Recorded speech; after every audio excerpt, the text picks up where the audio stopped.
아틀란티스라는 신비로운 바다 국가에 대해 들어보셨을 거예요. 사람들이 행복하게 살던 첨단 기술의 유토피아였죠. 하지만 어떠한 일이 일어나면서 아틀란티스는 지구상에서 사라졌어요. 많은 사람들은 이 도시가 대서양 해저에 있다고 믿어요. 하지만 우리가 지금까지 잘못된 곳을 찾고 있었다면 어떨까요? 아틀란티스가 우리가 찾으려는 곳과 다른 곳에 있다면요? 지금까지 아틀란티스가 사하라 사막 한가운데에 있었던 거라면 어떨까요? 글쎄요, 이 예상치 못한 이론에는 몇 가지 증거가 있습니다. 하지만 이 버전을 연구하려면 먼저 아틀란티스가 뭔지, 우리가 아틀란티스에 대해 어떻게 알게 됐는지 이해해야 해요. 이 신비한 도시에 대한 최초의 언급은 기원전 360년에 이루어졌습니다. 고대 철학자 플라톤이 아틀란티스에 대해 썼죠. 그의 작품 대화편에서는 아틀란티스를 첨단 기술이 발달한 부유한 땅으로 묘사했어요. 아틀란티스의 주민들은 초인처럼 강력하고 지적이며 아름다웠습니다. 그는 도시의 구조를 자세히 설명했어요. 그리고 이것이 많은 사람들이 아틀란티스의 존재를 믿었던 주된 이유였죠. 그의 기록에 따르면 아틀란티아인들은 검은색과 붉은색 돌로 된 여러 동심원으로 이곳을 지었다고 해요. 그런 다음 그 원을 황동, 주석 및 귀금속으로 덮었어요. 도시에는 배가 항해할 수 있는 수로가 있었어요. 아틀란티아인들은 선원이었기 때문에 도시에서 넓은 바다로 통하는 통로를 만들었어요. 인터넷에서 플라톤의 설명을 바탕으로 만들어진 아틀란티스의 많은 그림을 찾을 수 있습니다. 그 그림들과 사하라의 눈의 실제 사진을 살펴보세요. 사하라 사막의 이곳은 여러 개의 동심원 모양을 하고 있죠. 마치 파괴된 도시가 모래 위에 흔적을 남긴 것처럼 보여요. 많은 사람들이 잃어버린 도시가 그곳에 있었다고 온라인에 글을 썼지만 아무도 증명할 수 없었어요. 옛날 옛적의 사하라 사막은 강과 호수로 가득했습니다. 선사시대에는 이곳에 물만 있었어요. 지금까지 모든 것이 일치예요. 사하라의 눈은 1930년대에 처음 발견됐어요. 이곳은 떨어진 운석의 분화구로 간주됐죠. 하지만 20세기 중반에 과학자들은 토양 분석을 실시했고 떨어진 우주 암석으로 그 버전을 반박했어요. 결국 모든 사람들은 이것이 마그마가 격렬한 녹은 암석의 도미라는 데 동의했습니다. 수백만 년 동안 바람과 물은 형성된 지형을 파괴하고 결국 완벽한 원처럼 보이게 만들었어요. 하지만 만약 아틀란티아인들이 이곳에 와서 자연적인 원을 이용해 도시를 건설했다면 어떨까요? 그렇다면 우리는 이 발전된 문명의 많은 흔적과 유물을 갖게 될 거예요. 실제로 고고학자들은 이곳에서 화살촉, 창, 노 등을 발견하기도 했어요. 하지만 그건 아틀란티스와는 아무런 관련이 없어요. 사하라의 눈에는 수많은 아슈리안 유물이 놓여 있습니다. 이곳을 자주 방문했던 고대 부족이었죠. 아슈리안 도구는 150만 년 전에 처음으로 등장했어요. 이곳에서 발견된 일부 품목은 13만 년이 됐을 수 있어요. 그리고 기록에 따르면 아틀란티스는 약 12,000년 전에 존재했어요. 고고학자들은 이곳에서 인공 구조물을 발견하지 못했습니다. 대도시의 잔해나 흔적도 발견되지 않았죠. 만약 이곳에 첨단 기술을 갖춘 대도시가 존재했다면 사람들은 무언가를 발견했을 거예요.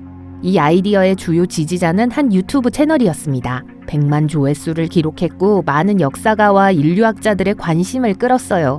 사하라의 눈이 아틀란티스라는 이론은 빠르게 반박됐습니다.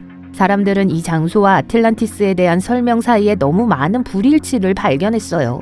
작가는 자연 경관과 가상의 고대 도시 사이에 외부 유사점을 제시해서 시청자의 관심을 끌려고 노력했어요. 아틀란티스가 바하마 앞바다에 위치한 실제 대륙이었다는 또 다른 유명한 설이 있습니다. 하지만 이 도시는 버뮤다 삼각지대에 삼켜져 버렸어요. 이 전설에 따르면 도시 유적은 여전히 삼각형의 바닥에 있어요. 하지만 이 이론 역시 확인된 바는 없어요. 작가 찰스 베를리츠의 발상이죠. 이 이론의 지지자들은 바하마 서부의 성벽과 거리가 아틀란티스의 유적일 수 있다고 주장합니다. 하지만 과학자들은 동의하지 않아요. 그들은 이 벽이 해안 암석의 자연적인 형성임을 입증했어요. 아틀란티스 이야기가 실제 역사적 재앙인 흑해 홍수에서 영감을 받았다는 소문도 있어요. 흑해와 마르마라 해를 잇는 터키의 보스포루스 해협이 바로 그곳이에요. 기원전 5600년경 흑해는 지금보다 2배나 작았고 해안에 많은 도시가 있었습니다. 하지만 안타깝게도 거대한 홍수가 이 번성했던 문명을 파괴했죠. 1년 만에 도시들은 물속으로 가라앉았고 살아남은 주민들은 외국으로 이주해 홍수에 대한 이야기를 퍼뜨렸어요. 아마도 이 이야기에서 영감을 받아 플라톤은 아틀란티스를 떠올렸을 거예요.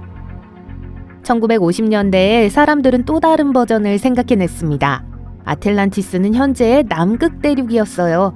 수만 년 전 지각의 이동으로 인해 도시가 발달한 따뜻한 대륙이 지구의 북쪽으로 이동했죠. 아틀란티스인들은 새로운 추운 환경에 적응할 수 없었고 아틀란티스는 두꺼운 얼음층으로 덮였습니다. 이 이론은 과학자들이 지각판의 성질을 연구하기 시작하면서 반박됐어요. 지구의 지각이 남극 대륙과 같은 거대한 대륙을 움직일 수 없다는 것이 밝혀졌습니다. 지각판은 전혀 그런 식으로 움직이지 않아요. 하지만 가장 중요한 질문은 아틀란티스는 실제했을까예요. 플라톤 이전에는 아무도 아틀란티스를 묘사하지 않았어요. 아마도 그 철학자가 생각해냈을 거예요. 삶에 대한 자신의 견해의 정확성을 강조하고 본인의 철학적 이론을 확인하기 위해서 그랬겠죠. 그의 작품에는 그의 신성과 인간의 본성과 사람들이 그 본성을 어떻게 파괴할 수 있는지에 대해 많이 썼어요.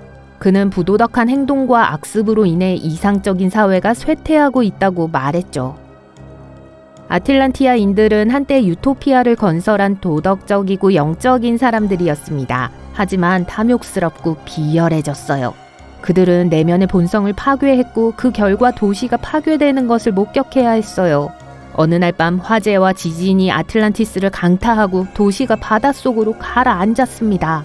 더 높은 권력이 사람들의 부도덕한 행동에 대해 처벌을 했고 플라톤은 또한 모든 사람들이 도덕적 타락을 두려워하기를 원했어요. 하지만 지진과 화재에 대한 설명으로 판단하면 고대 로마 도시 폼페이와 마찬가지로 아틀란티스가 화산 폭발로 파괴된 것처럼 보일 수 있어요. 그리고 그러한 파괴는 역사적으로 꽤 자주 일어났고요. 자연재해는 많은 선진 도시를 파괴했습니다. 가장 유명한 사례 중 하나는 기원전 1100년 지중해에서 화산 폭발로 고도로 발달한 미노스 사회가 파괴된 사건이에요. 미노스 문명은 약 2000년 동안 존재했습니다. 그들은 대부분 크레타 섬과 크레타 북쪽에 위치한 산토리니 섬에서 살았어요. 미노스인들은 아름다운 집, 하수도 시스템, 발전된 경제를 가지고 있었습니다. 그들은 농업에 종사하고 과일과 채소를 재배하고 프레스코아 그리고 보석을 만들었죠. 그들은 바다를 기반으로 한 제국, 탈라소크라시 제국을 최초로 세운 사람들이었어요. 해적행위, 해상무역으로 먹고 살았죠. 동시에 잔인한 의식을 치렀고 그들의 생활 방식은 도덕과는 거리가 멀었습니다. 그들은 산토리니 섬의 지진에 익숙했기 때문에 나무 기둥으로 도시 벽을 강화했어요. 하지만 그들은 화산 폭발이 무엇인지 몰랐어요. 그리고 공기 중에 유황 냄새가 났을 때도 임박한 재앙을 의심하지 않았죠. 화산이 엄청난 양의 용암과 화산재를 쏟아냈을 때 산토리니의 모든 주민들은 집을 버리고 탈출을 시도했습니다. 하지만 그럴 수 없었어요. 화산 폭발과 지진이 쓰나미를 일으켰기 때문이죠. 큰 파도가 크레타 섬의 해안을 덮쳤습니다. 이로 인해 미노스인들의 경제는 큰 타격을 입었고 항구도 파괴됐어요. 그런 다음 외국인들이 크레타 섬을 공격해서 마침내 발전된 문명이 파괴됐습니다. 일부 역사가들은 플라톤이 아틀란티스를 설명할 때 미노스 제국을 언급했을 수 있다고 생각합니다.